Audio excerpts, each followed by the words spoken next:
বন্ধুরা আমরা যখন একটা নতুন ইউটিউব চ্যানেল ক্রিয়েট করি তখন কিন্তু সেই পরিমাণ ভিউ আমাদের চ্যানেলে আসে না। তো আমাদের নিজস্ব কিছু ভুলের কারণে কিন্তু আমাদের চ্যানেলে সেই পরিমাণ ভিউ ইনক্রিজ হয় না বা সাবস্ক্রিপশন আসে না।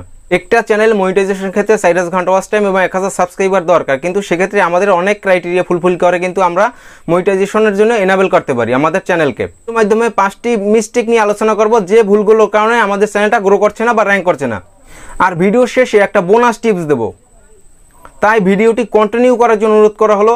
যদি ভিডিওটি কন্টিনিউ না করেন আলটিমেটলি লসটা কিন্তু আপনারই হতে পারে, তাই ভিডিওটি কন্টিনিউ করার জন্য অনুরোধ করা হলো। তবে মূল ভিডিওতে চলে যাওয়ার আগে বলছি, যারা এখন এই পরিবারের সদস্য নেই চ্যানেলটি সাবস্ক্রাইব করে অবশ্যই এই পরিবারের সদস্য হয়ে যাওয়ার জন্য অনুরোধ করা হলো।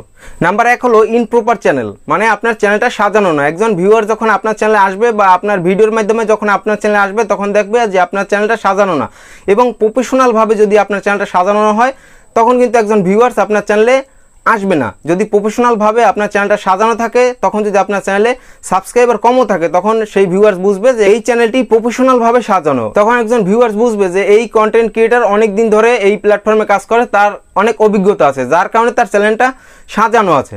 তাই আপনাকে প্রপারলিভাবে আপনার চ্যানেলটা সাজানো রাখতে হবে। নাম্বার 2 হলো বিগিনিং অফ সাবস্ক্রাইবার।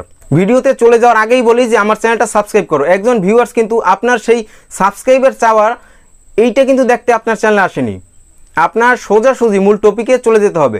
একজন ভিউয়ার্সকে ধরে রাখতে হলে আপনাকে মূল টপিকে আগে চলে যেতে হবে, তারপরে আপনি বলতে পারেন যে যদি ভিডিওটি ভালো লাগে চ্যানেলটি সাবস্ক্রাইব করবেন বা সাবস্ক্রাইব করে আমার পাশেই থেকে যাওয়ার জন্য অনুরোধ করা হলো। কিন্তু আপনি প্রথমেই যদি বলেন যে হ্যাঁ বন্ধুরা আমার চ্যানেলটি সাবস্ক্রাইব করো, কিছু না বলার আগেই যদি এইটা বলেন তখন কিন্তু একজন ভিউয়ার্স বিরক্ত বোধ করতে পারে। একজন ভিউয়ার্স কিন্তু আপনার ওই ধরনের বক্তব্য শোনার জন্য আপনার চ্যানেলে আসে না।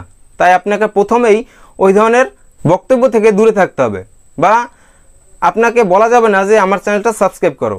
যদি আপনার কন্টেন্ট ভালো হয় তখন একজন ভিউয়ার্স অবশ্যই আপনার চ্যানেলটা সাবস্ক্রাইব করে রাখবে। নাম্বার 3 হলো নো কোয়ালিটি কন্টেন্ট। বন্ধুরা আপনার চ্যানেলে কোনো কোয়ালিটি কন্টেন্ট নেই। আপনি যতই ভিডিও আপলোড করেন না কেন আপনি সেখানে খেয়াল করে দেখবেন যে আপনার চ্যানেলে কোনো কোয়ালিটিফুল কন্টেন্ট নেই। আপনি যদি যে কোনো ভিডিও ইউটিউবে আপলোড করে দেন কিন্তু সেটার কোনো কোয়ালিটি নেই, তখন একজন ভিউয়ার্স আপনার চ্যানেলে কেন আসবে? কারণ ওই ধরনের কন্টেন্ট অন্য ইউটিউবাররা সুন্দরভাবে ফুটিয়ে তুলতে পারছে তাদের কথার মাধ্যমে। তাই আপনার চ্যানেলে একজন ভিউয়ার্সকে আসতে হলে অবশ্যই আপনাকে কোয়ালিটিফুল কন্টেন্ট প্রোভাইড করতে হবে। কিছু এভারগ্রিন কন্টেন্ট আপনি রাখবেন এবং সেখানে কিছু কোয়ালিটিফুল কন্টেন্ট আপনি রাখতে পারেন। নাম্বার 4 হলো নো ইন্ড স্ক্রিন এবং নো কার্ড।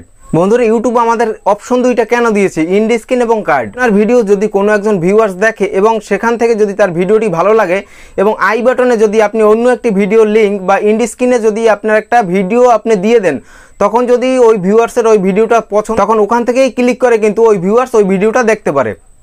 ইউটিউব কিন্তু এমনি আই বাটন এবং ইন্ড স্ক্রিনের যে ভিডিওগুলো এমনি দেয় না। আপনি ওখানে আপনার ইচ্ছে মতো একটা ভিডিও সেট করে দিতে পারেন, যে ভিডিওটা মোস্ট পপুলার বা থাম্বনেইলটা খুব সুন্দর সেই ধরনের ভিডিওটা আপনি ওখানে দিতে পারেন, যেটা বেশি ভিউ হয়েছে সেটাও ওখানে দিতে পারেন। এবং তার মাধ্যমে কিন্তু একজন ভিউয়ার যখন আপনার ভিডিওটা দেখবে এবং ওই ভিডিওর মাধ্যমে ওই ইন্ড স্ক্রিনের মাধ্যমে কিন্তু অন্য একটা ভিডিও প্লে হওয়ার সম্ভাবনা অনেক বেশি থাকে। তাই আপনি অবশ্যই ভিডিওতে কার্ড এবং ইন্ড স্ক্রিন ব্যবহার করবেন। অনেক ইউটিউবার কিন্তু এই ভুলটা করে থাকে যে তাদের ভিডিওতে ইন্ড স্ক্রিন এবং কার্ড ব্যবহার করে না।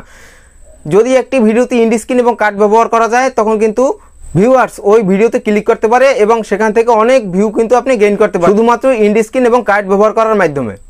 নাম্বার 5 হলো ব্যাকগ্রাউন্ড। আমরা অনেক সময় যে ভিডিওটা ক্রিয়েট করে থাকি পিছনে যে ব্যাকগ্রাউন্ডগুলো দেখা যায় সেটা কিন্তু অনেকেরই ভালো না। সেখানে কিন্তু অনেকের ব্যাকগ্রাউন্ডে হাবিজাবি অনেক কিছু লেখা থাকে।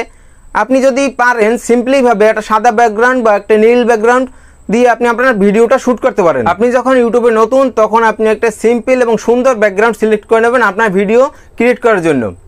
আমি ভিডিওর শুরুতে যে বলেছিলাম ভিডিও শেষে যে একটা বোনাস টিপস থাকবে সেটা হলো ভিডিও উপস্থাপনা। আপনি যতই সুন্দর কন্টেন্ট বানান না কেন, যতই পাওয়ারফুল কন্টেন্ট বানান না কেন, যদি আপনার ভিডিওর উপস্থাপনা ভালো না থাকে তখন একজন ভিউয়ার্স আপনার ভিডিও থেকে চলে যাবে। একজন ভিউয়ার্সকে আপনার ভিডিওতে আকর্ষিত করার জন্য আপনাকে অবশ্যই সুন্দরভাবে ভিডিওটি উপস্থাপনা করতে হবে। এমনভাবে আপনি উপস্থাপনা করবেন না যে একজন ভিউয়ার্স বিরক্ত বোধ করে। আপনি ইজিলিভাবে ভিডিওটি উপস্থাপনা করার চেষ্টা করুন। আপনি যদি সহজভাবে আপনার ভিডিওটি একজন দর্শককে বুঝাতে পারেন এবং সে যদি বুঝতে পারে তখন আপনার চ্যানেলটা অবশ্যই সে সাবস্ক্রাইব করে রাখবে এবং পরের যে ভিডিওগুলো আপনি আপলোড করবেন সেখান থেকে অন্য ভিডিওগুলো দেখার সম্ভাবনা অনেক বেশি থাকে। তাই আপনি কোয়ালিটিফুল কন্টেন্টের পাশাপাশি আপনাকে অবশ্যই ভিডিওর উপস্থাপনাটা অনেক সুন্দরভাবে শুরু করতে হবে। একজন ভিউয়ার্স কেবলমাত্র আপনার উপস্থাপনার মাধ্যমেই কিন্তু আপনার ভিডিওতে থাকতে পারে এবং উপস্থাপনা খারাপ হওয়ার কারণে কিন্তু যে কোনো সময় আপনার ভিডিওটি স্কিপ করে চলে যাবে। বন্ধুরা, আজকের ভিডিওটা এই পর্যন্তই। যদি ভিডিওটি ভালো লাগে লাইক করুন, বন্ধু বান্ধব শেয়ার করুন। দেখা হবে অন্য কোনো দিন অন্য কোনো ভিডিওতে। ধন্যবাদ সবাইকে।